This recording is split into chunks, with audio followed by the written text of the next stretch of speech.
వినపడుతుందండి. Okay okay. కనపడుతుంది కదా. కనపడలేదు సార్. కనపట్లేదా. కనపడుతుంది, ఇప్పుడు కనపడుతుంది. Okay okay. కనపడుతుంది. పడుతుంది. Okay okay. చూడండి, నిన్న క్యాష్ బుక్ ఓచింగ్ చేసేటప్పుడు ఏం చెప్పామనుకున్నామంటే, క్యాష్ బుక్లో వసూళ్ల వైపు ఓచింగ్ ఎలా చేస్తాం, వసూళ్ల వైపు ఉండేటువంటి అంశాలు. క్యాష్ బుక్ అనేది వ్యాపార సంస్థలకి అత్యంత ముఖ్యమైనటువంటి అంశం. క్యాష్ బుక్లో డెబిట్ వైపు ఉండేటువంటి అంశాలను ఏ విధంగా ఓచింగ్ చేస్తామో నిన్న చూసాం. ఈరోజు క్యాష్ బుక్లో క్రెడిట్ వైపు ఉండేటువంటి అంశాలు, అంటే పేమెంట్స్ వైపు ఉండేటువంటి అంశాలని ఏ విధంగా ఓచింగ్ చేయాలి అనేది ఈరోజు తెలుసుకుందాం. క్యాష్ బుక్లో పేమెంట్ వైపు ఉండేటువంటి అంశాలు, ఈ చెల్లింపుల వైపు, పేమెంట్స్ అంటే చెల్లింపుల వైపు ఉండేటువంటి అంశాలని ఏ విధంగా ఓచింగ్ చేస్తారనేది ఈరోజు చూసుకుందాం.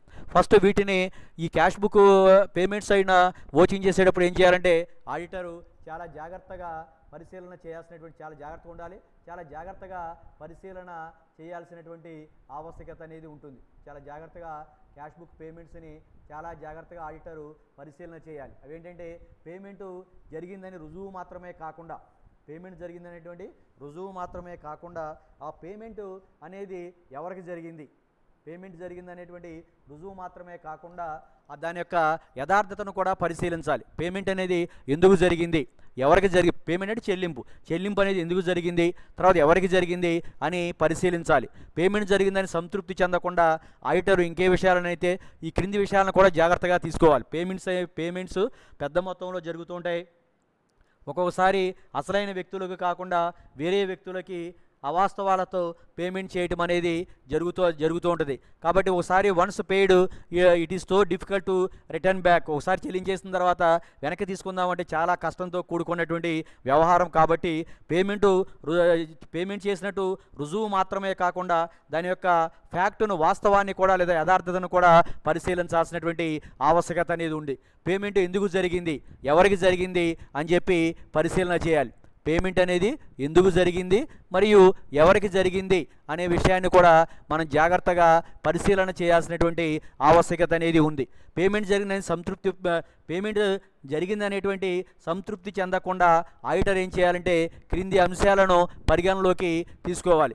ఏంటంటే, పేమెంటు సంస్థ కొరకే జరగాలి. అంటే సంస్థ చెల్లించినటువంటి చెల్లింపు ఏదైనా ఉన్నట్లయితే పేమెంట్ అనేది అది సంస్థ కొరకే జరిగిందని చెప్పి ఆడిటర్ నిర్ధారణ చేయాలి. ఒక్కొక్కసారి భాగస్వామ్య సంస్థలు అయితే భాగస్థులు తమ వ్యక్తిగత అవసరాల కోసం లేదా కుటుంబ అవసరాల కోసం వస్తువులని కొనుగోలు చేసి వాటిని ఏం చేస్తారంటే, సంస్థ ఖాతాలో సంస్థ కొరకు కొనుగోలు చేసినట్లుగా సంస్థ క్యాష్ బుక్లో క్రెడిట్ వైపున, చెల్లింపుల వైపున నమోదు చేయడం అనేది జరుగుతుంది. అదే కంపెనీల విషయంలో అయితే డైరెక్టర్లు తమ సొంత అవసరాలకు కానీ లేదా కుటుంబంలో ఉన్నటువంటి వ్యక్తుల అవసరాలకు కానీ వస్తువులను కొనుగోలు చేసి వాటిని సంస్థ ఖాతాలో నమోదు చేసి సంస్థకి సంస్థ యొక్క అవసరాల నిమిత్తం వస్తువులను కొనుగోలు చేసినట్లుగా చూపించడం అనేది జరుగుతుంది. కాబట్టి సంస్థ పేమెంట్ చేసినప్పుడు ఆ పేమెంట్ జరిగిందనేది వాస్తవమే అయినప్పటికీ కూడా ఆ పేమెంట్ ఎందుకు జరిగింది, భాగస్వామ్య సంస్థలు అయితే భాగస్థుల కోసం జరిగిందా, సంస్థ కోసం జరిగిందా, కంపెనీల విషయంలో అయితే డైరెక్టర్ల కోసం జరిగిందా లేదా సంస్థ కోసం జరిగిందా అని చెప్పి ఆడిటరు ఏం చేయాలంటే పరిశీలన చేయాలి. తర్వాత పేమెంట్ అనేది మనం ఆడిట్ చేసే కాలానికి సంబంధించిందై ఉండాలి. పేమెంట్ అనేది మనం ఆడిట్ చేసేటువంటి కాలానికి సంబంధించిందై ఉన్నది. ఏ సంవత్సరం యొక్క మనం కార్యకలాపాలను తనిఖీ చేస్తున్నామో ఆ పేమెంట్ కూడా అదే సంవత్సరానికి సంబంధించిందై ఉండాలి. గత సంవత్సరం చెల్లించిన చెల్లింపులని తీసుకొచ్చి జాగ్రత్తగా ఈ సంవత్సరంలో చెల్లించినట్లుగా చూపించి నగదును దుర్వినియోగం చేసేటువంటి అవకాశం అనేది ఉంటుంది. కాబట్టి ఆ పేమెంట్ మీద ఉన్నటువంటి తేదీ అయితే ఏదైతే ఉందో డేటు, ఆ తేదీ అనేది మనం తనిఖీ చేసేటువంటి తేదీకి సంబంధించింది, అకౌంటింగ్ పీరియడ్కి సంబంధించిందా కాదా అని చెప్పి ఆడిటర్ చాలా జాగ్రత్తగా ఓచింగ్ చేయాల్సినటువంటి ఆవశ్యకత అనేది ఉంటుంది. తర్వాత ఇంకోటి ఏంటంటే, చెల్లింపు అనేది అధీకృతమైనది ఉండాలి. అంటే సరైనటువంటి అధికారి ఆమోదం పొంది చెల్లింపు అనేది జరగాలి. సరైనటువంటి అధికారి యొక్క ఆమోదం పొంది చెల్లింపు జరిగినదై ఉండాలి. తర్వాత చెల్లింపు పద్దు సక్రమంగా నమోదు చేసి ఉండాలి. చెల్లింపు పద్దు అనేది సక్రమంగా నమోదు చేసినదై ఉండాలి. తర్వాత చెల్లింపుకు సరైనటువంటి ఓచర్ ఉండాలి. నన్ను చెప్పుకునేది అదే. మనం ఓచర్ అంటే ఒకనొక చెల్లింపు ఒకనొక వ్యవహారాన్ని చెల్లింపు చేసినట్లు అది లిఖితపూర్వక పత్రసహితమైనటువంటి సాక్ష్యాన్ని మనం ఏమనిపిస్తామంటే ఓచర్ అంటాం. ఆ ఓచర్ అనేది సక్రమంగా ఉండాలి. చెల్లింపుకు సంబంధించినటువంటి మనం స్వీకరించినటువంటి ఓచరు ఏదైతే ఉంటుందో ఆ ఓచరు ఏముందంటే సక్రమంగా ఉండాలి. ఓచర్ అనేది సక్రమంగా ఉండాలి.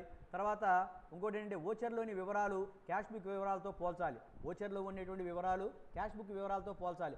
ఓచర్లో 10,000 రూపాయలు చూపించి ఇక్కడ 1,000 రూపాయలు రాశారా, లేదా ఇక్కడ 1,000 రూపాయలు చూపించి ఓచర్లో 10,000 రూపాయలు రాసినట్టుగా ఉందా, one and the same voucher and cash బుక్లో ఉండేటువంటి అమౌంట్స్ ఒకటే ఉన్నాయా లేదా అని చెప్పి ఆడిటర్ జాగ్రత్తగా పరిశీలన చేయాల్సినటువంటి ఆవశ్యకత అనేది ఉంటుంది. క్యాష్ పేమెంట్స్ ఓచింగ్ చేసేటప్పుడు ఆడిటర్ చాలా జాగ్రత్తగా ఉండాలి.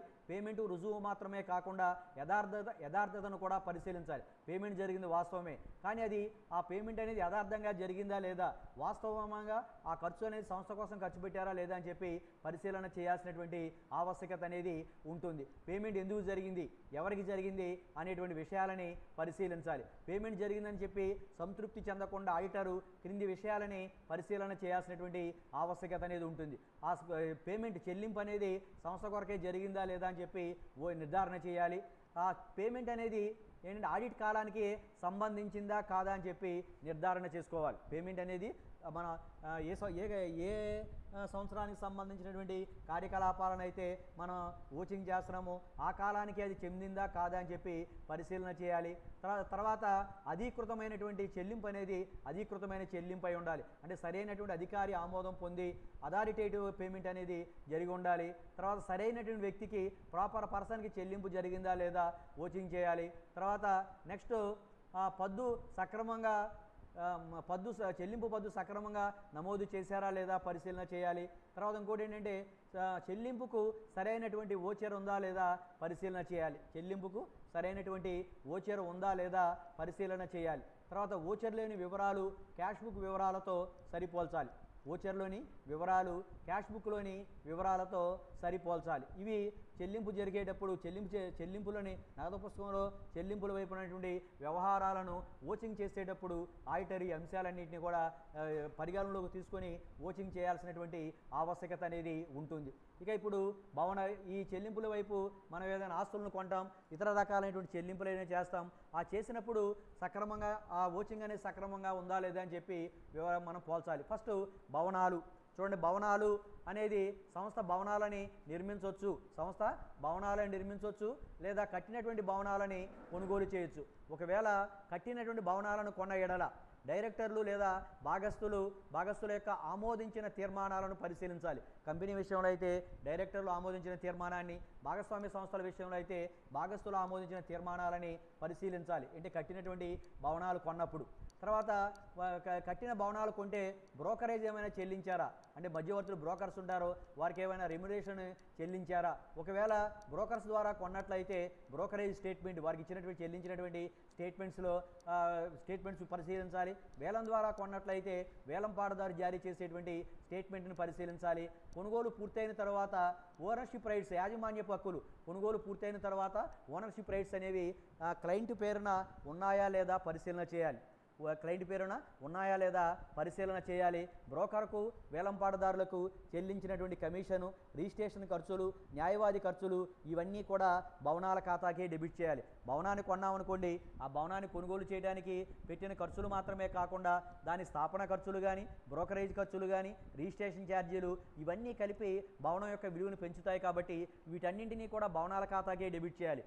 అంటే పెట్టుబడి ఖర్చులుగా భావించి భవనాల ఖాతాకే డెబిట్ చేయాలి. కానీ వీటిని రెవెన్యూ ఖర్చులు, భవనాలు కొంటామేమో పెట్టుబడి ఖర్చు అని చెప్పి, రిజిస్ట్రేషన్ ఛార్జీలు, న్యాయవాదికి చెల్లించిన ఖర్చులు, ఎరక్షన్ ఛార్జెస్ ఇవన్నీ కూడా రాబడి ఖర్చుగా భావించి రాబడి ఖర్చులుగా చూపకూడదు. భవనం కొంటే భవనానికి పెట్టినటువంటి ఖర్చులు కానీ, భవనాన్ని కొంటే భవనానికి ఆయన పెట్టినటువంటి వాస్తవమైన ఖర్చు, బ్రోకరేజ్ ఛార్జీలు చెల్లించే బ్రోకరేజ్ ఛార్జీలు, రిజిస్ట్రేషన్ ఛార్జీలు, తర్వాత కమిషను, న్యాయవాదికి చెల్లించిన ఖర్చులు ఏమైనా ఉన్నట్లయితే వీటన్నింటినీ కూడా వీటన్నింటినీ కూడా పెట్టుబడి ఖర్చులుగా భావించి భవనాల ఖాతాకు డెబిట్ చేయాలి. కాబట్టి భవనాలకు చెల్లించినటువంటి అమౌంట్ ఏదైనా ఉన్నట్లయితే ఈ విధంగా ఓచింగ్ చేయాలి. భవనాలను సొంతంగా నిర్మించవచ్చు లేదా కట్టినటువంటి భవనాలని డైరెక్టర్లు కొనుగోలు చేయొచ్చు లేదా భాగస్తులు, సొంత వ్యాపార సంస్థలు అయితే భాగస్తులు కొనుగోలు చేయొచ్చు. ఇట్లా కొనుగోలు చేసినప్పుడు కంపెనీల విషయంలో అయితే డైరెక్టర్ల యొక్క తీర్మానం, భాగస్వామ్య సంస్థల విషయంలో అయితే భాగస్తుల యొక్క తీర్మానం, భాగస్తులు ఆమోదించినటువంటి తీర్మానాలని పరిశీలన చేయాలి. బ్రోకర్స్ ద్వారా కొంటే బ్రోకర్ స్టేట్మెంటు, వేలంపాటలో కొన్నట్లయితే వేలంపాటదారు జారీ చేసినటువంటి స్టేట్మెంట్ ఆఫ్ అకౌంట్స్ అని చూడాలి. కొనుగోలు పూర్తయిన భవనాలను కొనుగోలు చేశాం. కొనుగోలు పూర్తయిన తర్వాత వాటి మీద ఉండేటువంటి యాజమాన్య హక్కులు క్లయింట్కి, అంటే ఎవరి యొక్క సంస్థలను అయితే మనం ఆడిటింగ్ చేస్తున్నామో వారి పేరున ఆ భవనాల యొక్క యాజమాన్య హక్కులు మారినవా లేదా అని చెప్పి పరిశీలన చేయాలి. తర్వాత ఇంకేంటంటే బ్రోకర్స్కి వేలంపాటదారులకు ఏమైనా కమిషన్ ఇచ్చినట్లయితే ఆ కమిషను, తర్వాత భవనాలని కొన్నప్పుడు క్లయింట్ పేరు రిజిస్టర్ చేయడానికి అయ్యేటువంటి రిజిస్ట్రేషన్ ఛార్జీలు, న్యాయవాదిని లీగల్ ఒపీనియన్ తీసుకున్నట్లయితే న్యాయవాదికి చెల్లించిన ఖర్చులు, వీటన్నింటినీ కూడా ఏం చేయాలంటే భవనాల ఖాతాకే డెబిట్ చేయాల్సి ఉంటుంది. భవనాలు అనేవి పెట్టుబడి ఖర్చులు కాబట్టి ఆస్తులు కొన్నప్పుడు పెట్టినటువంటి ఖర్చులు, కమిషన్ కానీ, బ్రోకరేజ్ కానీ, స్థాపన ఖర్చులు కానీ, లీగల్ ఒపీనియన్ తీసుకోవడానికి చెల్లించిన ఖర్చులు కానీ ఇవన్నీ కూడా భవనాల ఖాతాకే డెబిట్ చేయాలి. అట్లా చేశారా లేదా అని చెప్పి జాగ్రత్తగా ఓచింగ్ చేయాల్సినటువంటి ఆవశ్యకత అనేది ఉంటుంది. తర్వాత ఇంకోటి ఏంటంటే ఓచింగ్ చేయాల్సినటువంటి ఆవశ్యకత అనేది ఉంటుంది. నెక్స్ట్ ప్లాంటు యంత్రాలు. నెక్స్ట్ రెండోది ఏంటంటే ప్లాంటు యంత్రాలు. ఇది సరిగ్గా పడలేదు.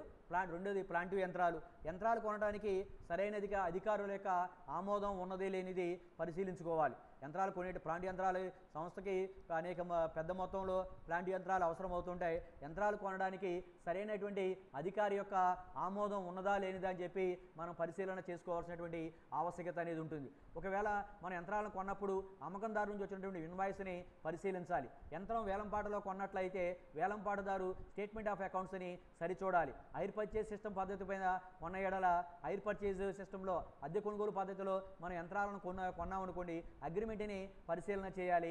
వాయిదా చెల్లింపు మొత్తాలు సరిగా ఉన్నాయా లేదా అని చెప్పి పరిశీలన చేయాల్సినటువంటి ఆవశ్యకత అనేది ఉంటుంది. ప్లాంటు యంత్రాలను ఓచింగ్ చేయాలంటే ప్లాంటు యంత్రాల మీద చెల్లించినటువంటి చెల్లింపును ఓచింగ్ చేయాలంటే ప్లాంటు యంత్రాల ముందు ప్లాంటు యంత్రాలు కొనడానికి సరైనటువంటి అధికారి యొక్క ఆమోదం తీసుకున్నారా లేదా, సంబంధిత అధికారి యొక్క ఆమోదం తీసుకున్న తర్వాత మాత్రమే కొటేషన్ పిలవడం జరిగిందా లేదా, టెండర్ పిలవడం జరిగిందా లేదా అని చెప్పి సరిచూడాలి. అమ్మకందారుని వచ్చినటువంటి ఇన్వాయిస్లని పరిశీలించాలి. ఒకవేళ యంత్రం వేలంపాటలో కొన్నట్లయితే వేలందారు ఇచ్చేటువంటి స్టేట్మెంట్ ఆఫ్ అకౌంట్స్ను సరిచూడాలి. అద్దె కొనుగోలు పద్ధతిలో కొన్నట్లయితే అద్దె కొనుగోలుదారికిను ఓనర్కి కుదిరినటువంటి అగ్రిమెంట్ని మనం పరిశీలించాల్సినటువంటి ఆవశ్యకత అనేది ఉంటుంది. వాయిదా చెల్లింపులు చేస్తున్నట్లయితే వాయిదాలని మనం చెల్లిస్తున్నట్లయితే ఆ వాయిదా మొత్తాలు సరిగా ఉన్నది లేనిది కూడా సరిచేయాలి. వాయిదా చెల్లింపు మొత్తాలు సరిగా ఉన్నది లేనిది పరిశీలించాలి. ఇక నెక్స్ట్ పేటెంట్ కొంటే ఆడిటర్ అమ్మకందారు నుంచి వచ్చినటువంటి రసీదును పరిశీలించాలి. మనం ఒకవేళ పేటెంట్లు కొంటాం, పేటెంట్ను కొనుగోలు చేసినట్లయితే అమ్మకందారు నుంచి వచ్చినటువంటి రసీదును పరిశీలించాలి. సెల్లర్ నుంచి పేటెంట్ రైటు సంస్థకు చట్ట ప్రకారం బదిలీ అయిందా లేదా చూడాలి. అమ్మకందారు నుంచి మనం పేటెంట్ను కొనుగోలు చేసినట్లయితే మనం వచ్చినటువంటి రసీదుని మనం పరిశీలించాలి. సెల్లర్ను పేటెంట్ రైట్ సంస్థకు సెల్లర్ నుంచి అంటే అమ్మకందారు నుంచి ఆ పేటెంట్ హక్కులు అనేవి సంస్థకు న్యాయ ప్రకారం చట్ట ప్రకారం బదిలీ అయిందా లేదా చూడాలి. పేటెంట్ సర్టిఫికేట్ను పరిశీలించాలి. పేటెంట్స్ సర్టిఫికేట్స్ ఏదైతే ఉన్నాయో వాటిని పరిశీలించాలి. ఒకవేళ సంస్థలో ఉన్నటువంటి సిబ్బంది రీసెర్చ్ ద్వారా పరిశోధన ద్వారా పేటెంట్లను సంపాదించినట్లయితే వాటిని రూపొందించడానికి ఆ పేటెంట్లను రూపొందించడానికి ఎంత ఖర్చు అయింది, రిజిస్టర్ చేయడానికి ఎంత ఖర్చు అయింది, ఈ ఖర్చులన్నింటినీ పేటెంట్ ఖాతాకు డెబిట్ చేయాలి. అట్లా డెబిట్ చేశారా లేదా అనేది ఆడిటరు తనిఖీ చేయాల్సినటువంటి ఆవశ్యకత అనేది ఉంటుంది. పేటెంట్లను బయట నుంచి కొనుగోలు చేసినట్లయితే అమ్మకందారు నుంచి వచ్చినటువంటి రసీదును పరిశీలించాలి. సెల్లర్ను పేటెంట్ రైట్ అమ్మకందారు నుంచి పేటెంట్ హక్కులు అనేవి సంస్థకు చట్ట ప్రకారం బదిలీ అయినవా లేదా చూడాలి. అందుకోసం ఏం చేయాలంటే పేటెంట్ సర్టిఫికేట్ను ఆడిటర్ జాగ్రత్తగా తనిఖీ చేయాల్సినటువంటి ఆవశ్యకత అనేది ఉంటుంది. అలా కాకుండా సంస్థలో ఉండేటువంటి సిబ్బంది పరిశోధన ద్వారా పేటెంట్లను సంపాదించినట్లయితే వాటిని రూపొందించడానికి మరియు రిజిస్ట్రేషన్ చేయడానికి అయ్యేటువంటి ఖర్చులన్నింటినీ కూడా పేటెంట్ అకౌంట్కి డెబిట్ అయిందా లేదా అని చెప్పి తనిఖీ చేయాలి. ఆ విధంగా జరగందా అని చెప్పి ఆడిటరు చాలా జాగ్రత్తగా అబ్జర్వ్ చేయాల్సినటువంటి ఆవశ్యకత అనేది ఉంటుంది. ఆ విధంగా ఆడిటరు అబ్జర్వ్ చేయాల్సినటువంటి ఆవశ్యకత అనేది ఉంటుంది. ఇక నెక్స్ట్ నెంబర్ 4 ఆఫీస్ ఫర్నిచర్. వీటిని సరైన అధికారి యొక్క ఆమోదంతో కొన్నది లేనిది చూడాలి. వీటి చెల్లింపులను ఓచింగ్ చేసేటప్పుడు అమ్మకందారు నుంచి వచ్చినటువంటి ఇన్వాయిస్ను సరిచూడాలి. ఏదైనా సరే వస్తువు కొన్నట్లయితే ఆ వస్తువు కొన్నప్పుడు అమ్మకందారు నుంచి వ్యాపార సంస్థకి ఇన్వాయిస్ అనేది రావడం జరుగుతుంది. ఆ ఇన్వాయిస్లను మనం చాలా జాగ్రత్తగా పరిశీలన చేయాల్సినటువంటి ఆవశ్యకత అనేది ఉంటుంది. సంస్థలో సంస్థలో సంస్థలో పనిచేసే వ్యక్తుల చేత అవి తయారైనట్లయితే ఫర్నిచరు తయారు చేసినట్లయితే వారికి ఇచ్చినటువంటి వేతనాలను ఫర్నిచర్ ఖాతాకు డెబిట్ చేయాలి. ఆ విధంగా జరిగినది లేనిది ఆడిటర్ పరిశీలన చేయాల్సినటువంటి ఆవశ్యకత అనేది ఉంది. ఆఫీస్ ఫర్నిచర్, ఆఫీస్లో అనేక రకాలైన ఫర్నిచర్, టేబుల్స్ కానీ లేదా కుర్చీలు కానీ ఐరన్ సేపులు కానీ ఇట్లాంటివన్నీ ఎన్నో అవసరం అవుతుంటాయి. వాటన్నింటినీ కూడా వ్యాపార సంస్థ కొనుగోలు చేస్తున్నప్పుడు సరైనటువంటి అధికారి ఆమోదంతో ఆ వస్తువులన్నీ ఆ ఫర్నిచర్ అంతా కూడా కొన్నామా లేదా అని చెప్పి సరిచూడాల్సినటువంటి ఆవశ్యకత అనేది ఉంటుంది. వీటి మీద ఆ కొన్నటువంటి ఫర్నిచర్ మీద చెల్లింపు చేసేటప్పుడు ఓచింగ్ చేసేటప్పుడు ఈ సెల్లర్ నుంచి అమ్మకందారు నుంచి వచ్చినటువంటి ఇన్వాయిస్తో సరిచూడాలి. సంస్థలో పనివారే వాటిని తయారు చేసినట్లయితే వారికి ఇచ్చినటువంటి వేతనాలను ఫర్నిచర్ ఖాతాకు డెబిట్ చేశారా లేదా అని చెప్పి తనిఖీ చేయాలి. ఆ విధంగా చేసినట్లయితే ఏమవుతుందంటే ఫర్నిచర్ కొనుగోలు చేసినందుకు ఓచింగ్ అనేది సక్రమంగా జరిగినట్లుగా భావించడం అనేది జరుగుతూ ఉంటుంది. తర్వాత నెక్స్ట్ ఇంకేంటంటే ఇన్వెస్ట్మెంట్స్ పెట్టుబడులు. నెక్స్ట్ ఏంటంటే ఇన్వెస్ట్మెంట్స్ పెట్టుబడులు. సంస్థ వాటాలలో కానీ డిబెంచర్లలో కానీ పెట్టుబడి పెడుతుంటుంది. వ్యాపార సంస్థకి బాగా లాభాలు వస్తున్నాయి, సంస్థ దగ్గర పెద్ద మొత్తంలో రిజర్వులు అనేవి ఉన్నాయనుకోండి, అప్పుడు ఏం చేస్తారంటే వాళ్ళు వేరే సంస్థల యొక్క వాటాలలో అంటే ఈక్విటీ వాటాలు కానీ అధిక వాటాల్లో కానీ పెట్టుబడి పెట్టవచ్చు. లేదా ఇతర సంస్థలు జారీ చేసినటువంటి డిబెంచర్లలోనైనా సరే పెట్టుబడి పెట్టేటువంటి అవకాశం అనేది ఉంటుంది, పెట్టుబడి పెట్టవచ్చు.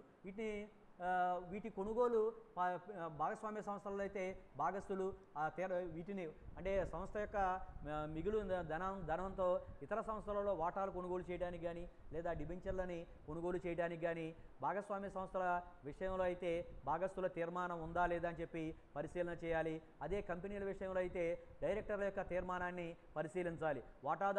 భాగస్వామ్య సంస్థల్లో అయితే వాటాదారుల యొక్క తీర్మానం కానీ, కంపెనీల విషయంలో అయితే డైరెక్టర్ల యొక్క తీర్మానం లేకుండా వారి యొక్క ఆమోదం పొందకుండా ఇతర కంపెనీలకు చెందినటువంటి వాటాలు కానీ డిబెంచర్లు కానీ కొనుగోలు చేయడానికి వీలు లేదు. ప్రేయర్ పర్మిషన్ వారి భాగస్వామ్య సంస్థల్లో అయితే భాగస్తులు, కంపెనీలో అయితే డైరెక్టర్ల యొక్క పర్మిషన్ తీసుకున్న తర్వాత వాటాలను కొనుగోలు చేయడంలో ఎట్లాంటి ఇబ్బంది అనేది లేదు.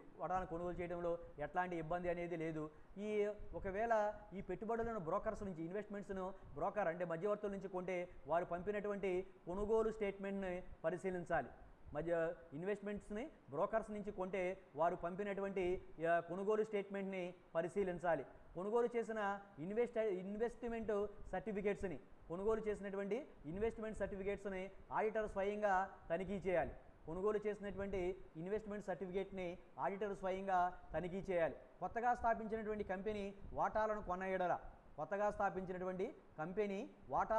కొన్న ఎడల వాటిని కేటాయింపు పత్రాలతో పరిశీలించాలి. చెల్లింపును బ్యాంకు ద్వారా జరిపినట్లయితే కౌంటర్ ఫైల్స్ని పాస్బుక్లోని అంకెలతో సరిపోల్చాలి. ఇట్లా చేస్తే అప్పుడు ఇన్వెస్ట్మెంట్స్కి సంబంధించినటువంటి ఓచింగ్ అనేది సక్రమంగా జరిగినట్లుగా భావించడానికి అవకాశం అనేది ఉంటుంది.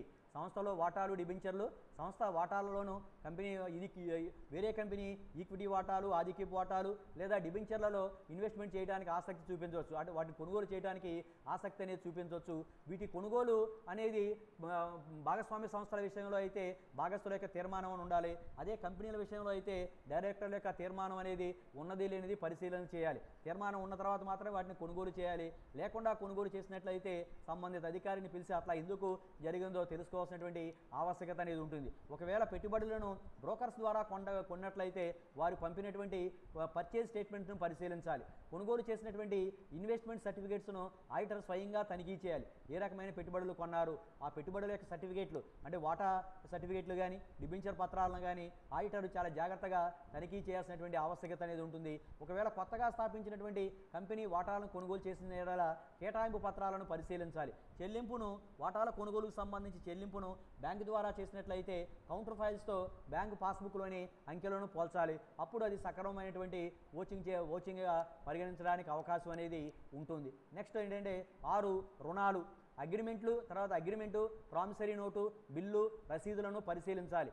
మన సంస్థ దగ్గర మిగులు నగదు ఏదైనా ఉన్నట్లయితే అది ఇతర వ్యక్తులకి రుణాల రూపంలో ఇవ్వచ్చు, లేదా ఆస్తులను తనఖాగా పెట్టుకొని ఈ రుణ మొత్తాన్ని అప్పుగా ఇవ్వడానికి అవకాశం అనేది ఉంటుంది. కాబట్టి సంస్థ ఇతరులకు రుణాలు ఇచ్చినట్లయితే వాటిని ఎట్లా ఓచింగ్ చేయాలంటే అగ్రిమెంట్ను పరిశీలించాలి. సంస్థకు ఇతర ఎవరికైతే రుణం ఇచ్చారో వారి ఇద్దరి మధ్య కుదిరినటువంటి అగ్రిమెంట్ను పరిశీలించాలి. ఒకవేళ ప్రామిసరీ నోట్ ఉన్నట్లయితే ప్రామిసరీ నోటు తీసుకున్నట్లయితే ప్రామిసరీ నోటుని పరిశీలించాలి. లేకపోతే బిల్లు ఇచ్చినట్లయితే ఆ బిల్లుని పరిశీలించాలి. ఇవన్నిటిని లేదా రసీదు ఇస్తే రసీదును కూడా సక్రమంగా పరిశీలించాలి. తర్వాత షరతులు జాగ్రత్తగా పరిశీలించాలి. సెక్యూరిటీ ఇచ్చారా లేదా చూడాలి. సెక్యూరిటీ ఇవ్వకుండా అప్పులు ఇచ్చేసినట్లయితే ఆ తర్వాత అప్పు వసూలయ్యేటువంటి అవకాశం అనేది ఉండదు. ఒకవేళ అప్పు ఇచ్చాం, సెక్యూరిటీ ఉందనుకోండి, అప్పు ఎగ్గొట్టినట్లయితే సెక్యూరిటీగా పెట్టినటువంటి ఆస్తులను విక్రయించుకొని సంస్థ తనకు రావాల్సిన మొత్తాన్ని పొందేటువంటి హక్కు అనేది ఉంటుంది. ఒకవేళ ఆస్తిని తనఖా పెట్టాం, ప్లెడ్జి ఉంటే తనఖా పత్రం, ప్లెడ్జి ఏదైనా ఉన్నట్లయితే ఆ తనఖా పత్రాన్ని, ఆస్తి హక్కు పత్రాలను కూడా పరిశీలించాలి. కంపెనీ డైరెక్టర్లు ఇచ్చినటువంటి రుణాల విషయంలో కంపెనీ చట్టంలోని నిబంధనలు పాటించలేనిది చూడాలి. కంపెనీలో పనిచేసేటువంటి డైరెక్టర్లకే సంస్థ నుంచి అప్పులు తీసుకునేటువంటి అవకాశం అనేది ఉంటుంది. కంపెనీలో పనిచేసేటువంటి డైరెక్టర్లకి రుణాలు ఇచ్చినట్లయితే ఆ రుణాల విషయంలో కంపెనీ చట్టంలోని నిబంధనల ప్రకారం నిబంధనలు పాటించడం జరిగిందా లేదా అని చెప్పి పరిశీలన చేయాలి. నిబంధనలు పాటించారా లేదా అని చెప్పి జాగ్రత్తగా పరిశీలన చేయాల్సినటువంటి ఆవశ్యకత అనేది ఉంటుంది. ఇంకోటి ఏంటంటే hire purchase and instalment purchase, అద్దె కొనుగోలు పద్ధతి మరియు వాయిదా కొనుగోలు పద్ధతులు. సంస్థకు ఒక్కోసారి కొన్ని వస్తువులను ఏం చేస్తుందంటే హైర్ పర్చేజ్ పద్ధతిలో, అద్దె కొనుగోలు పద్ధతిలో కానీ లేదా ఇన్స్టాల్మెంట్ పర్చేజెస్ వాయిదా కొనుగోలు పద్ధతిలో కూడా కొనుగోలు చేయడం అనేది జరుగుతుంది. అద్దె కొనుగోలు పద్ధతిలో కానీ లేదా వాయిదా కొనుగోలు పద్ధతిలో కానీ ఆ వస్తువులని కొనుగోలు చేయడం అనేది జరుగుతుంది. వాటిపై నిర్ణీత కాలానికి వాయిదా చెల్లిస్తూ ఉండాలి. ఈ చెల్లింపులు ఓచింగ్ చేసేటప్పుడు ఏం చేయాలంటే హైర్ పర్చేజ్ అగ్రిమెంట్, అద్దె కొనుగోలు పద్ధతికి సంబంధించినటువంటి ఒప్పందాలని పరిశీలించాలి. వాయిదా సొమ్ము అందినట్టుగా అమ్మకందారు నుంచి వచ్చినటువంటి రసీదులని తనిఖీ చేస్తూ ఉండాలి. ఎందుకంటే వాయిదా సొమ్ము చెల్లిస్తారు, అది రసీదు అనేది రాకపోయినట్లయితే అవి వచ్చాయా లేదా చెప్పి జాగ్రత్తగా పరిశీలన చేయాలి. ఆ రసీదు రాకపోయినట్లయితే నగదు దుర్వినియోగం చెందినట్లుగా భావింపబడాల్సి ఉంటుంది. కాబట్టి మనం వాయిదా మొత్తం చెల్లించినప్పుడు ఆ అద్దె కొనుగోలు సంస్థ నుంచి మనకు రావాల్సిన మొత్తం చెల్లించినప్పుడు అతని నుంచి మనకు రావాల్సినటువంటి వాయిదా రసీదులు వచ్చాయా లేదని చెప్పి జాగ్రత్తగా తనిఖీ చేయాల్సినటువంటి ఆవశ్యకత అనేది ఉంటుంది. ఇంకోటి ఏంటంటే క్యాష్ పర్చేజెస్, నగదు కొనుగోళ్లు. సరుకులను కొని నగదు చెల్లించినప్పుడు నగదు విషయంలో అమ్మకందారు నుంచి వచ్చినటువంటి ఇన్వాయిస్ను క్యాష్ బిల్లుతో పోర్చాలి. సరుకులు కొని నగదు చెల్లించినప్పుడు నగదు విషయంలో అమ్మకందారు నుంచి వచ్చినటువంటి ఇన్వాయిస్ని మనం ఏం చేయాలంటే నగదు బిల్లుతో, క్యాష్ బిల్లుతో సరిపోల్చాలి. అందులో తెలిపిన సరుకు వ్యాపారానికి సంబంధించింది అవునో కాదో చూడాలి.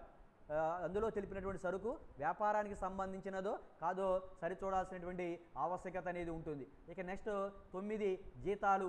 ఆడిటర్ జీతాల చెల్లింపును జీతాల పుస్తకంతో సరిచూడాలి. ఆడిటర్ జీతాల చెల్లింపును ఏం చేయాలంటే జీతాల పుస్తకంతో సరిచూడాలి. చెల్లింపులను ₹1 స్టాంపుపై ఉన్నది లేనిది చూడాలి. చెల్లింపులు ₹1 స్టాంపుపై ఉన్నది లేనిది చూడాలి. జీతాల మొత్తం, తర్వాత బ్యాంకుకు రాసినటువంటి చెక్కు మొత్తానికి సరిపోయింది లేనిది చూడాలి. అంటే ఎక్కువ మొత్తంలో బ్యాంకు నుంచి డబ్బును తీసుకొచ్చి జీతాలు చెల్లించాలని చెప్పి ఇక్కడ తక్కువ మొత్తమే చెల్లించి మిగిలిన నగదును మిస్మేనేజ్మెంట్ చేసేటువంటి అవకాశం అనేది ఉంటుంది. కాబట్టి ఈ జీతాల కోసం బ్యాంకుకు రాసినటువంటి చెక్కు మొత్తం, ఆ చెల్లించినటువంటి జీతాల మొత్తం వన్ అండ్ ద సేమ్ ఒకే రకంగా ఉన్నాయా లేదా అని చెప్పి ఆడిటరు తనిఖీ చేయాల్సినటువంటి ఆవశ్యకత అనేది ఉంటుంది. ఇక నెక్స్ట్ ఈ శాలరీ బిల్లు, ప్రస్తుత నెలకు సంబంధించినటువంటి శాలరీ బిల్లును లాస్ట్ మంత్ శాలరీ బిల్లుతో చూడాలి. లాస్ట్ మంత్ శాలరీ బిల్లుతో సరిపోల్చి డిఫరెన్సెస్ ఏమైనా ఉన్నాయా లేదా చూడాలి. గత సంవత్సరంలో చెల్లించినటువంటి శాలరీ ఎంత, ఈ సంవత్సరంలో చెల్లించినటువంటి శాలరీ ఎంత, రెండింటికి ఎందుకు వ్యత్యాసం అనేది వచ్చింది అన్నప్పుడు ఒక్కోసారి ఏమవుతాయంటే ఇంక్రిమెంట్లు అనేవి ఉంటాయి. నెలలో చేరినప్పుడు ఇంక్రిమెంట్లు, కొత్త ఉద్యోగం చేరినప్పుడు వారికి ఇంక్రిమెంట్ సంవత్సరం అయిపోయినట్లయితే ఇంక్రిమెంట్ ఇస్తాం. ఇంక్రిమెంట్ వలన శాలరీ పెరుగుదల అనేది ఏర్పడవచ్చు. తర్వాత ఇంక్రిమెంట్ అనేది ఒరిజినల్ లేదా ఫేకా అని చెప్పి పరిశీలన చేసుకోవాల్సినటువంటి ఆవశ్యకత అనేది ఉంటుంది. ఇంక్రిమెంట్ ఒరిజినలా లేదా ఫేకా అని చెప్పి పరిశీలించాలి. ఇందుకోసం డైరెక్టర్స్ ఇంక్రిమెంట్ అనుమతిస్తూ జారీ చేసినటువంటి రెజల్యూషన్ కానీ లేదా సంబంధిత ఏ వ్యక్తికైతే ఇంక్రిమెంట్ ఇవ్వడం జరిగిందో ఆ వ్యక్తి యొక్క అపాయింట్మెంట్ ఆర్డర్ కానీ పరిశీలించాలి. అలా పరిశీలించినప్పుడు జీతాల చెల్లింపులలో ఎట్లాంటి మోసాలు జరగకుండా ఉండేటువంటి అవకాశం అనేది ఉంటుంది. ఆడిటర్ జీతాల చెల్లింపును జీతాల పుస్తకంతో సరిచూడాలి. చెల్లింపులను ₹1 స్టాంప్ మీద ఉన్నది లేనిది చూడాలి. జీతాల మొత్తం బ్యాంకు రాసినటువంటి చెక్కు మొత్తానికి సరిపోయింది లేనిది ఆడిటర్ సరిచూడాలి. శాలరీ బిల్లు ప్రస్తుత నెల శాలరీ బిల్లుని గత నెల శాలరీ బిల్లుతో సరిపోల్చాలి. అలా పోల్చినట్లయితే ఏమవుతుందంటే తేడా ఏమైనా ఉన్నట్లయితే తెలుస్తుంది. ఆ తేడాకు కారణం ఇంక్రిమెంట్లు అయినట్లయితే శాలరీ అనేది పెరుగుతుంది. కాబట్టి ఇంక్రిమెంట్ వాస్తవమైందా లేదా దొంగ ఇంక్రిమెంట్లు ఇచ్చారా అని చెప్పి పరిశీలన చేయాలి. ఇందుకోసం డైరెక్టర్ ఏం చేయాలంటే ఇంక్రిమెంట్లను అనుమతిస్తూ డైరెక్టర్లు చేసినటువంటి రెజల్యూషన్ కానీ లేదా ఎవరికైతే ఇంక్రిమెంట్ ఇచ్చామో అతని యొక్క అపాయింట్మెంట్ ఆర్డర్ గాను పరిశీలించి అప్పుడు అది నిజమైందా లేదా ఫేక్ ఇంక్రిమెంట్ అని చెప్పి నిర్ధారణ చేసుకోవాల్సినటువంటి ఆవశ్యకత అనేది ఉంటుంది. ఇక లాస్ట్ ఇంకోటి ఏంటంటే ట్రావెలింగ్ ఎక్స్పెన్సెస్, ప్రయాణ ఖర్చులు. ఇవి సహజంగా ఎక్కువగా ఉండేటువంటి అంశాలు. నగదు పుస్తకంలో చెల్లింపుల వైపున ఎక్కువగా ఉండేటువంటి అంశాలలో మరొకటి ఏంటంటే ట్రావెలింగ్ ఎక్స్పెన్సెస్, ప్రయాణ ఖర్చులు. సిబ్బంది సంస్థ తరపున అనేక చోట్లకి ప్రయాణం చేయాల్సి ఉంటుంది. వారికి ఇచ్చేటువంటి డిఏలు, దినసరి భత్యాలు కానీ, టీఏ ట్రావెలింగ్ అలవెన్స్ కానీ ఎవరు చెల్లించాలంటే కంపెనీయే చెల్లించాల్సినటువంటి ఆవశ్యకత అనేది ఉంటుంది. వాటిని ఓచింగ్ చేసేటప్పుడు ఆడిటర్ ఎవరెవరికి ఏ రేటు ప్రకారం ఇవ్వవచ్చునో నియమ నిబంధనలను పరిశీలించాలి. దానికి అనుగుణంగా చెల్లింపులు చేశారా లేదా తెలుసుకోవాలి. ఒక డైరెక్టర్కి ఇచ్చేటువంటి డిఏ కానీ, ట్రావెలింగ్ అలవెన్స్ కానీ, ఒక గుమ్మస్తాకి ఇచ్చే డిఏ కానీ, ట్రావెలింగ్ అలవెన్సెస్ కానీ రెండు చాలా వ్యత్యాసం అనేది ఉంటుంది. కాబట్టి అందరికీ ఒకే రకంగా వేతనాలు డిఏ, టీఏలు చెల్లించారా లేదా క్యాడర్ ప్రకారం చెల్లించారా, చెల్లించినట్లయితే ఎవరెవరికి ఎంత చెల్లించాలి అని చెప్పి సంస్థ యొక్క నియమ నిబంధనలను పరిశీలించి ఆ విధంగా పేమెంట్స్ జరిగినాయా లేదా అని చెప్పి పరిశీలన చేయాల్సినటువంటి ఆవశ్యకత అనేది ఉంటుంది. ఇవి క్యాష్ బుక్లో పేమెంట్ సైడ్ ఉన్నటువంటి చెల్లింపుల వైపు ఓచింగ్ చేసేటప్పుడు గమనించాల్సినటువంటి అంశాలు. ఇవన్నీ కూడా జాగ్రత్తగా గమనించాల్సినటువంటి అంశాలు. అవి ఏంటంటే 1 భవనాలు, 2 ప్లాంటు యంత్రాలు, తర్వాత 3వది పేటెంట్లు, 4వది ఆఫీస్ ఫర్నిచర్, 5వది ఇన్వెస్ట్మెంట్స్ పెట్టుబడులు, 6వది ఏంటంటే ఇచ్చినటువంటి రుణాలు, 7వది hire purchase, instalment purchase, hire purchase తర్వాత ఇన్స్టాల్మెంట్ పర్చేజ్, హైర్ పర్చేజ్ తర్వాత ఇన్స్టాల్మెంట్ పర్చేజ్. ఆ తర్వాత నెక్స్ట్ ఏంటంటే cash purchases. Next cash purchases. 9వది ఏంటంటే శాలరీస్, జీతాలు. 10వది ప్రయాణపు ఖర్చులు. వీటన్నింటినీ కూడా ఆడిటర్ చాలా జాగ్రత్తగా ఓచింగ్ చేయాల్సినటువంటి ఆవశ్యకత అనేది ఉంటుంది. ఇక నెక్స్ట్ ఇందులో మరొక కాన్సెప్ట్ ఏంటంటే వర్తక లావాదేవీల ఓచింగ్. ఇందులో మొదటిది కొనుగోలు చిట్టా. ఫస్ట్ ఏంటంటే కొనుగోలు చిట్టాని మనం ఎట్లాగా ఓచింగ్ చేస్తాము అనేది మనం జాగ్రత్తగా పరిశీలన చేయాల్సినటువంటి ఆవశ్యకత అనేది ఉంది. వ్యాపార సంస్థ ఏం చేస్తుందంటే అనేక రకాలైనటువంటి వస్తువులని కొనుగోలు చేస్తుంది.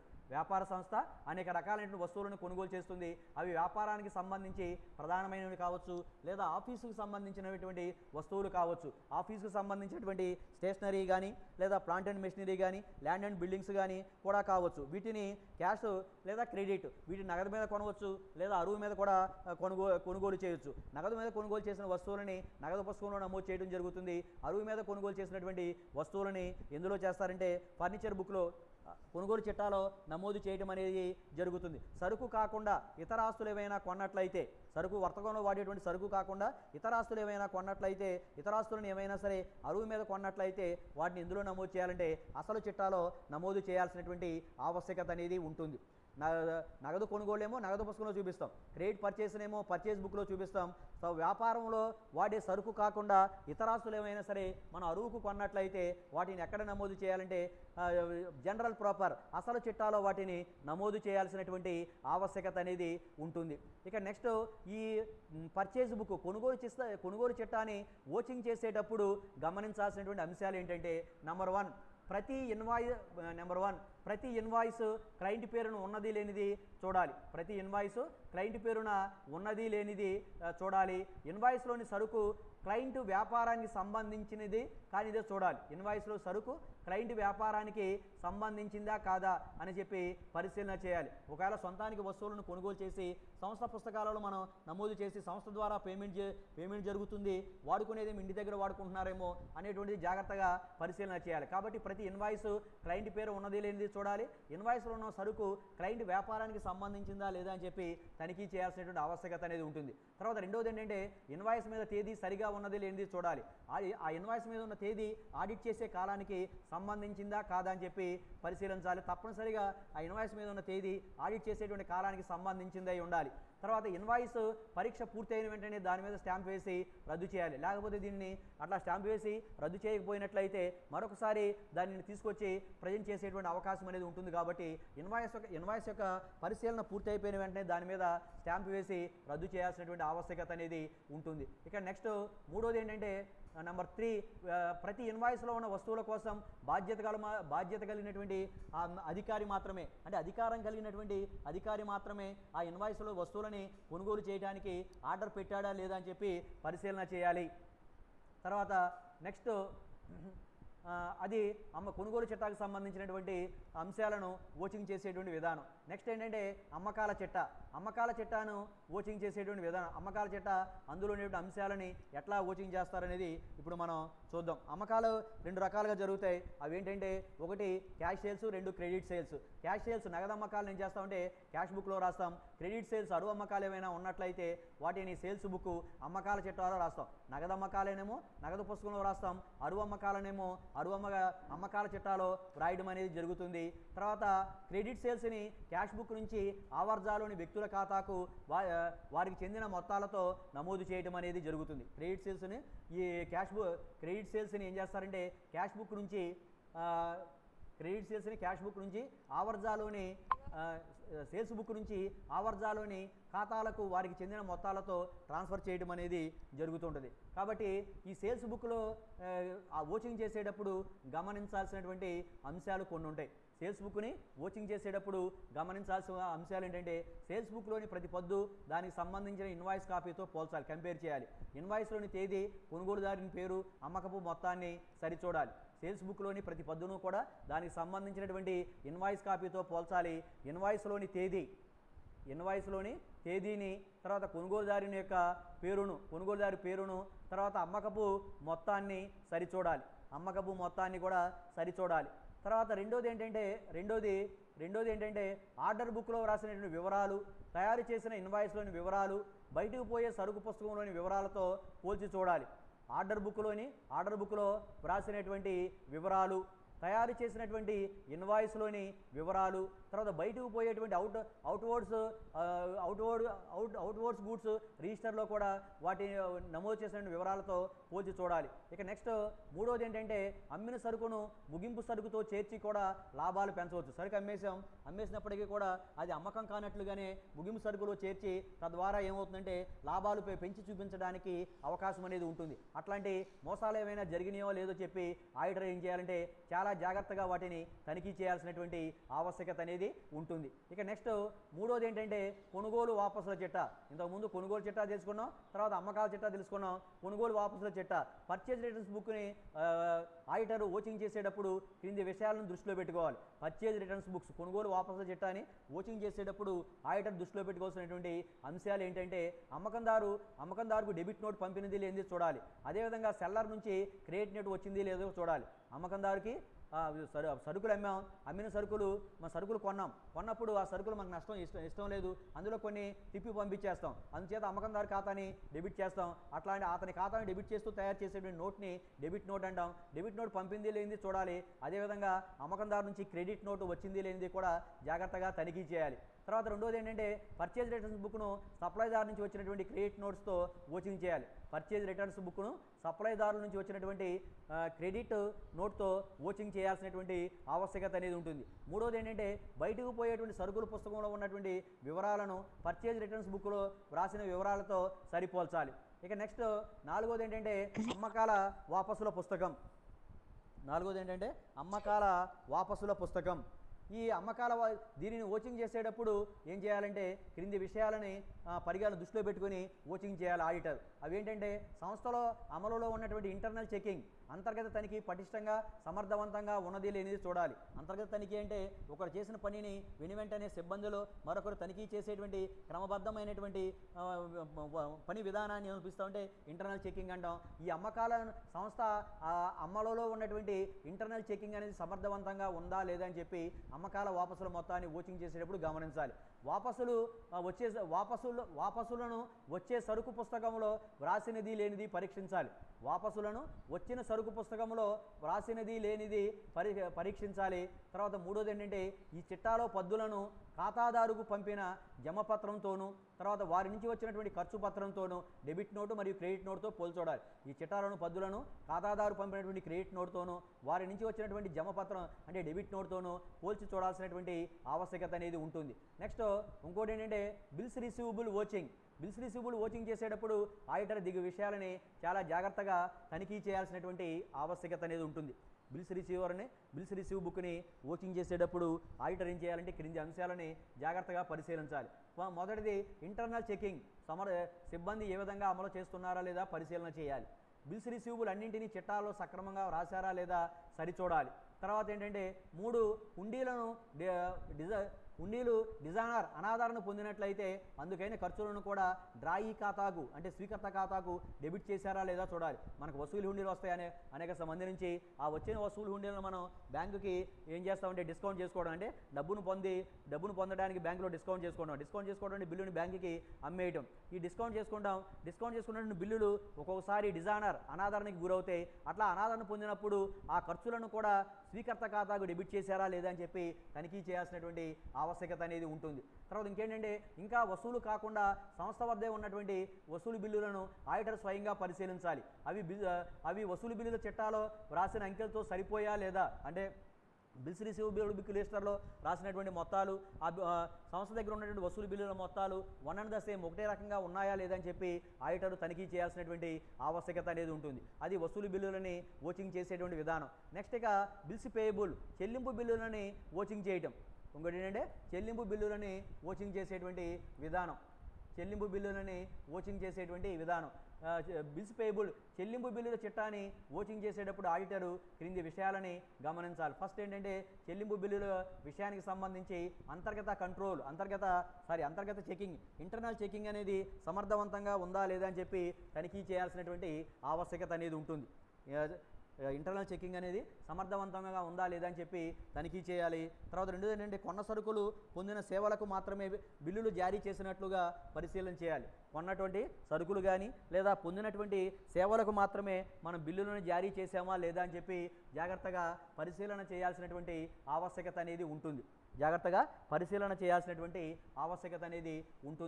తర్వాత కాబట్టి ఈ సంవత్సరంలో డ్రాయి నుంచి వచ్చినటువంటి ఉత్తర ప్రత్యుత్తరాలను కూడా జాగ్రత్తగా పరిశీలన స్వీకర్త నుంచి ఏమైనా ఉత్తర ప్రత్యుత్తరాలు వచ్చినట్లయితే వాటన్నిటిని కూడా జాగ్రత్తగా పరిశీలన చేయాల్సినటువంటి ఆవశ్యకత అనేది ఉంటుంది.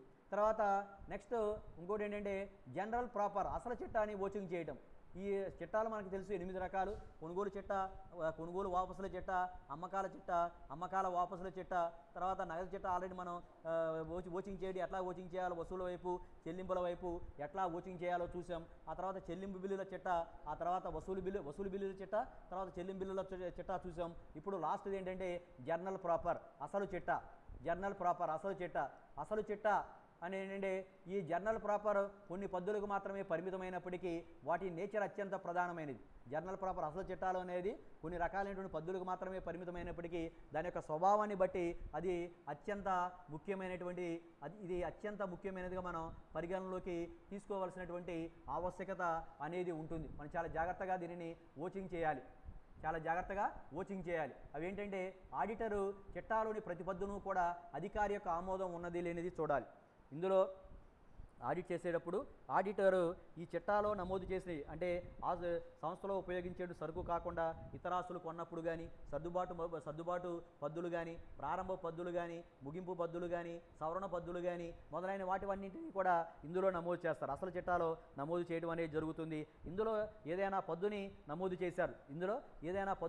నమోదు చేస్తే ఆ పద్దుకు సరైనటువంటి అధికారిక ఆమోదం ఉన్నదా లేనిదా పరిశీలించాలి. అధికారిక ఆమోదం పొందిన తరువాత మాత్రమే ఇందులో ఇందులో పద్దులని నమోదు చేయాల్సినటువంటి ఆవశ్యకత అనేది ఉంటుంది. కాబట్టి అట్లా అధికారిక ఆమోదం పొందిన తర్వాత మాత్రమే ఇందులో చిట్టాబద్దులు రాశారా లేదా పరిశీలన చేయాలి. తర్వాత రెండవది ఏంటంటే ప్రతి పద్దుకు సంబంధించినటువంటి ఓచర్ పత్రసహిత సాక్ష్యం కానీ లేదా ఎవిడెన్స్ని కానీ పరిశీలించాలి.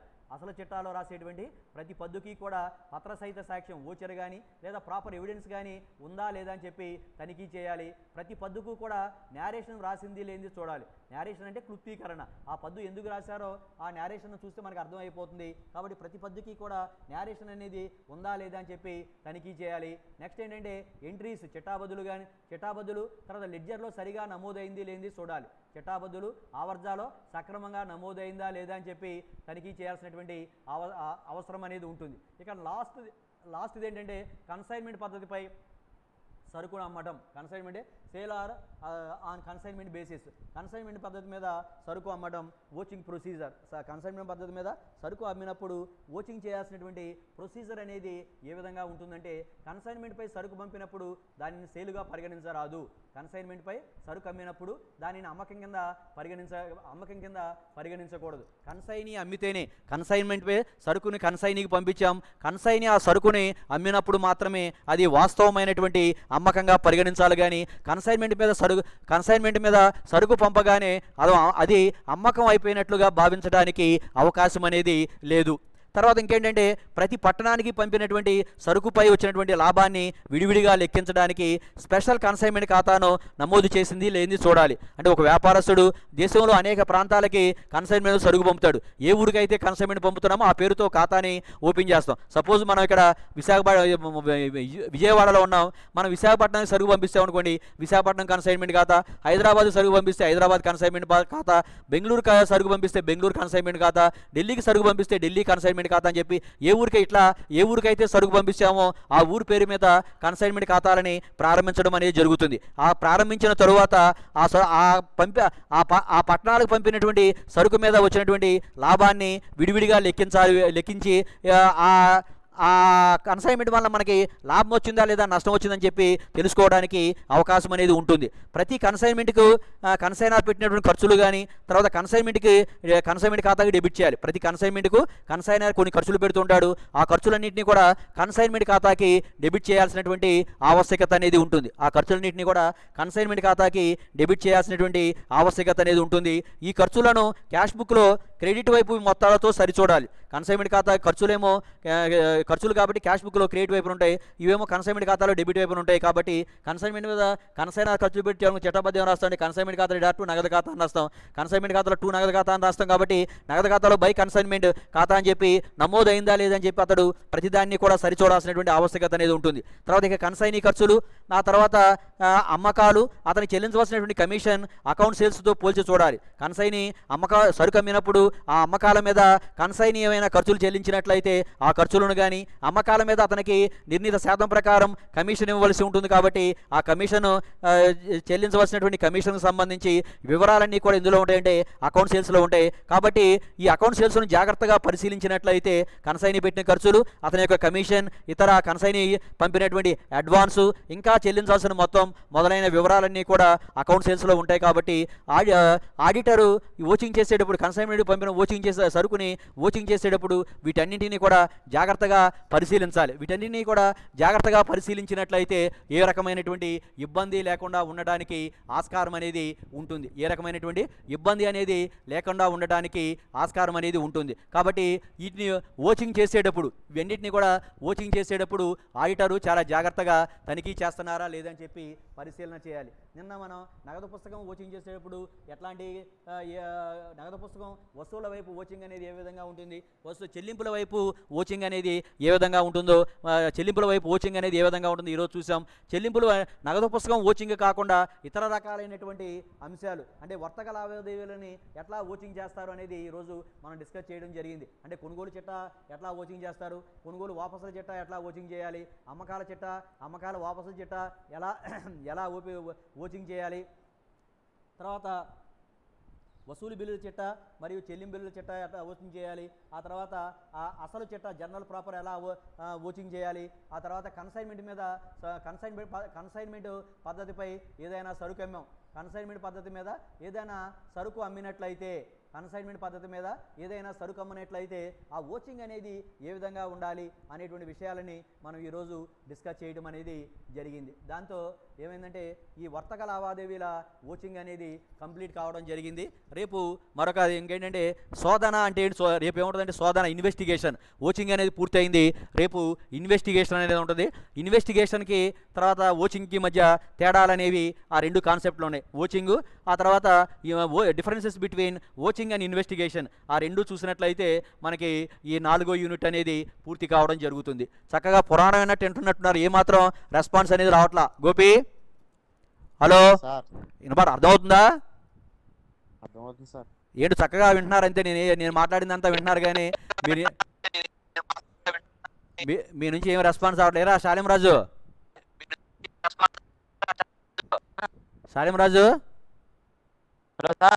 అర్థమవుతుందా? హలో అర్థమవుతుంది సార్. అర్థమవుతుందండి. Okay okay. పాలు గారు రాలేదు, పాలు వచ్చాడా? వచ్చినట్టున్నాడండి. సరే సరే. పొద్దున్న లెక్కలు బాగా అర్థమైనాయా? అర్థమైనాయి సార్. జాగ్రత్తగా సూత్రాలు నోట్స్ రాసుకుని సూత్రాలు బాగా చదవండి. రేపు మళ్ళీ ప్రాక్టీస్ చేద్దాం. అలాగే సార్. క్లాస్ టైం అయిపోయింది. ఓకే.